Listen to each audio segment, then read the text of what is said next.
Okay, let's unpack this. If you work in sales, marketing, negotiation, or honestly, just, exist as a consumer today, you have definitely encountered the ideas from Robert Cialdini's big book, Influence, The Psychology of Persuasion. It's pretty much the foundation. Oh, absolutely. Since it came out way back in 1984, it's been the text. Taught millions how to understand and, well, apply these psychological shortcuts we all use in decision-making. Right. And here's the core question for this deep dive today. We've looked at a bunch of sources asking, essentially, are these principles, these things that felt rock solid for decades, are they still valid? Or have they finally kind of expired, in this super-saturated, hyper-personalized, and let's face it, often pretty cynical advertising world of 2025? Have they just run out of steam? That's the real tension, isn't it? Because the basic psychology, how our brains work, that hasn't fundamentally changed since '84. But the world around it, the environment these principles operate in now, totally different. The level of consumer awareness, the distrust, it's just unrecognizable. So we need to figure out, are we trying to use this, powerful Ferrari engine, but sticking it in a horse and buggy delivery system? Is the application broken? Okay, good analogy. So before we dive into how things might be breaking down, let's just quickly level set. Remind everyone, what are those 6 core psychological principles Cialdini identified? Quick definitions. Let's do it. These are the mental shortcuts, right? The ways we decide without deep, rational thought. First up, reciprocity. That's the feeling that you have to repay someone. If they give you something, a gift, a favor, you feel this obligation to give back. Like the classic free sample at the supermarket, you try the cheese, now you feel a little bit pressured to buy the whole block. Exactly that. Okay, next is commitment and consistency. Once we make a choice, especially a public one or a small promise, we feel this strong internal and external pressure to stick with it, to be consistent with what we already said or did. Right, nobody wants to look flaky. Pretty much. Third, social proof. This is huge. We look to others to figure out how to behave, especially when we're uncertain. If lots of people are doing it, we assume it must be the right thing to do. Which is why, you look at the line outside a restaurant to judge if it's any good. The crowd tells you something. Precisely. Okay, fourth, authority. We tend to obey or be persuaded by people we see as credible experts or authority figures.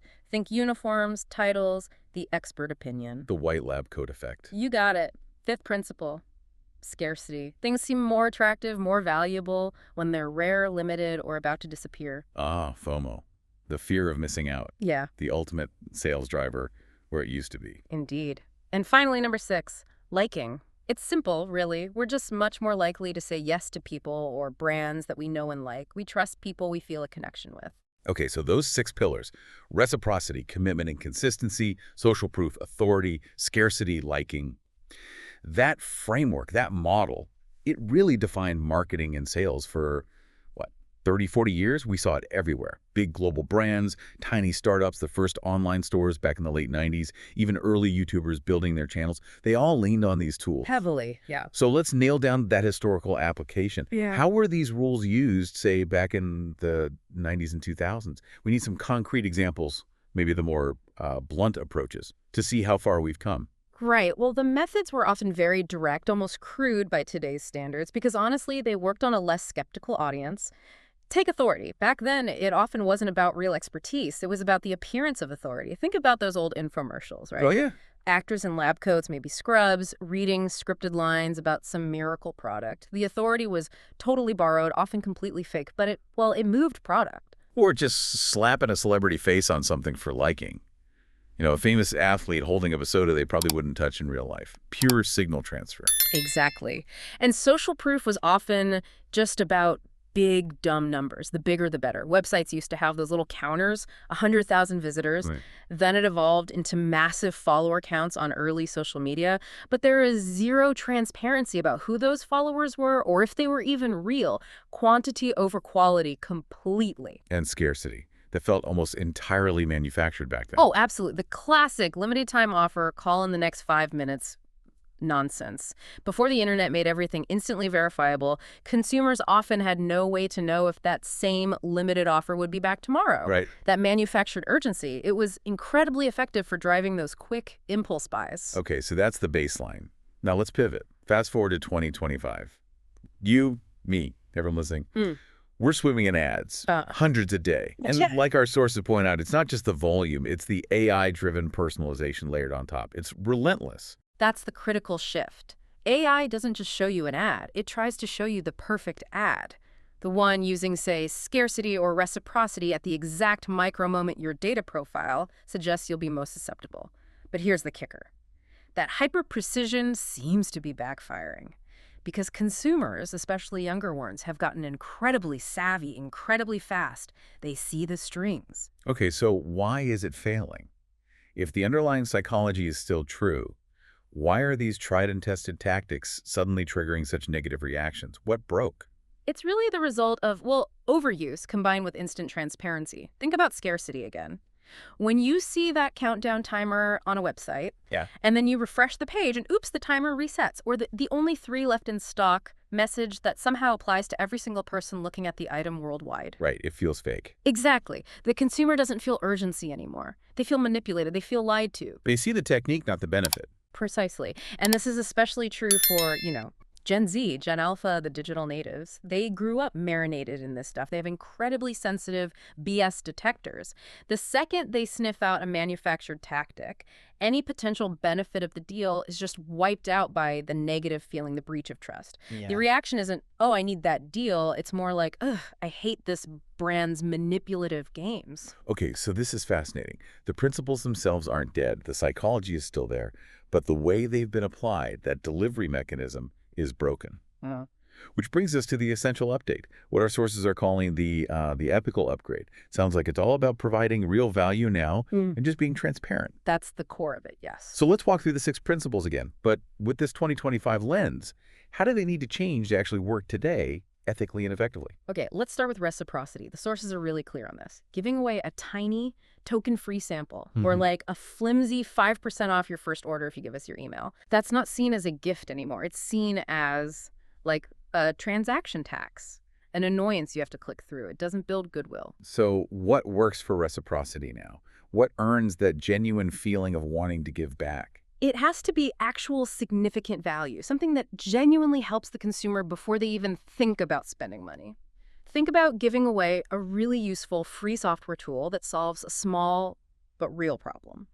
Or publishing a comprehensive guide that tackles a complex industry issue. Maybe a free consultation that gives concrete, actionable advice, not just a sales pitch. The gift has to feel substantial, generous even, so the consumer feels a genuine sense of, wow, they helped me, not just, ugh, they tricked me into subscribing. That makes a lot of sense. Right. Okay, what about commitment and consistency? The old way was maybe getting a customer to agree to a tiny purchase first to lock them in. Yeah. But you're suggesting it's shifted to the brand's consistency. Exactly. The focus isn't so much on manipulating the customer's consistency, it's about the brand being consistent, especially in its values and promises.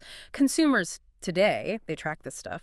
Is the brand actually consistent with its ethical claims, its sustainability promises, how it treats its workers, its community involvement? They're looking at your supply chain, your actions, not just your ads. So if a brand makes a big public stand on, say, ethical sourcing, that commitment is the new consistency that customers watch like hawks. Any hypocrisy gets called out fast. Okay, but I have to push back slightly there. That sounds good, but practically. If a brand commits fully to ethical sourcing, that often means higher costs, right? Higher prices for the consumer. Are customers really consistent enough to pay that premium? Or does that ethical consistency sometimes lose out when faced with a cheaper alternative? That's absolutely the tension. It's a fair challenge. However, what the research seems to suggest is that increasingly, consumers would rather pay a bit more for a brand they genuinely trust to be consistent and ethical than constantly chase the absolute lowest price from brands they see as cynical or, manipulative. That consistency builds long-term trust, which is incredibly valuable. It reduces churn, builds loyalty. It's an investment. Okay, fair point. Long-term value versus short-term price. Let's move to social proof. We know just flashing big follower numbers is basically meaningless now. So how do you establish real proof today? Yeah, sheer volume is out. The emphasis has totally shifted to quality and authenticity. Instead of saying 10,000 happy customers, smart brands are now highlighting detailed, nuanced user reviews. Even ones that might include, like, minor criticisms. They're showcasing real reviews versus just hype. You, the listener, you want to see the product being used by real, diverse people in realistic situations. You want relatable stories, not just a huge abstract number or a curated feed of perfection. We want evidence of actual life, not a perfectly staged photo shoot. Exactly. And that connects directly to authority, doesn't it? How does a brand build genuine authority, real expertise, when literally anyone can buy a slick logo and declare themselves an expert online? Right. Authority isn't just about projecting status anymore. It's built through, well, radical transparency and genuinely sharing knowledge. It's not enough to have the expert in the white coat. You kind of have to open the lab door. Okay. This means showing your work, showing your process, maybe publishing your research data, being upfront about the materials you use, backing up your claims with solid, verifiable evidence, not just marketing fluff. It's about demonstrating competence, not just asserting it. Got it. Show, don't just tell. Mhm. Now, my personal pet peeve, scarcity. I think like most people, I am just so tired of the constant flash sale ending soon. Pressure. You are definitely not alone. That kind of manufactured urgency. It's become a massive trust killer. So does scarcity have any place in 2025? Yes, but it has to be real scarcity, based on legitimate reasons. If you sell, say, handmade artisan goods, well, your production is naturally limited by time and effort. That scarcity is authentic and people respect it. Or if you're a larger company, maybe you do a limited run because you're using specific rare materials, or perhaps due to genuine sustainable sourcing constraints. There needs to be a rational explanation. Not just because we want you to buy it now. Exactly. If you do use something like a countdown timer, it needs to be clad reliable. The deal genuinely ends, the price genuinely goes up, and customers know you stick to that. Otherwise, instant manipulation alarm bells go off. Okay, real reasons, real limits. Finally, liking. We used to think it was just about, hiring attractive spokespeople or having a funny mascot. What earns genuine liking, genuine brand affinity today? It's much deeper now. Liking is earned through being, well, human-centered and responsible in your actions. Brands that take clear ethical stands, treat their employees well, offer fantastic, easy-to-access customer service, brands that clearly prioritize the customer experience over just squeezing out every last penny. Those are the ones we connect with. Those are the ones that earn genuine affinity, yeah. Liking today feels like a byproduct of ethical behavior and customer centricity, not something you can just manufacture with a big ad budget. So tying this all together, it sounds like the core message from the sources is that Cialdini's book itself, the principles, they aren't expired at all. Human psychology is still human psychology. Exactly. That doesn't change on a dime. But the application, the method, that's what's had to evolve dramatically from being kind of transactional and sometimes manipulative to needing to be relational, transparent, and focused on real value. The old tricks aren't just ineffective now, they're actual liabilities. They actively destroy trust. And trust is the absolute currency in the digital age. Without it, you have nothing long-term. So for everyone listening, thinking about how to apply these ideas in their own work, their own business, what are the key takeaways? What are maybe the 3 essential rules for using influence ethically in 2025? Okay, rule number 1.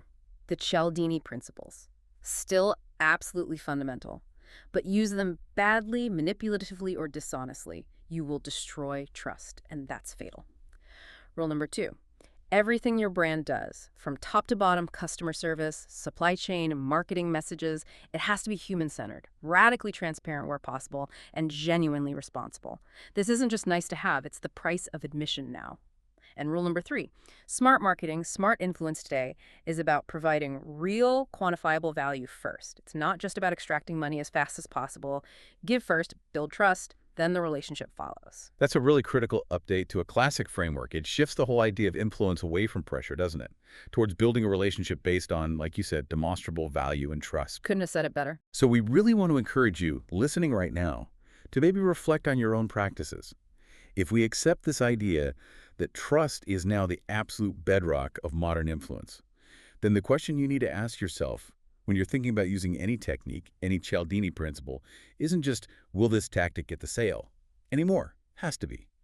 Does using this technique build trust, or does it actually damage it? Yeah, take a second and think about that. Which of these principles, authority, social proof, scarcity, whatever, which one have you leaned on most heavily in your business or your work?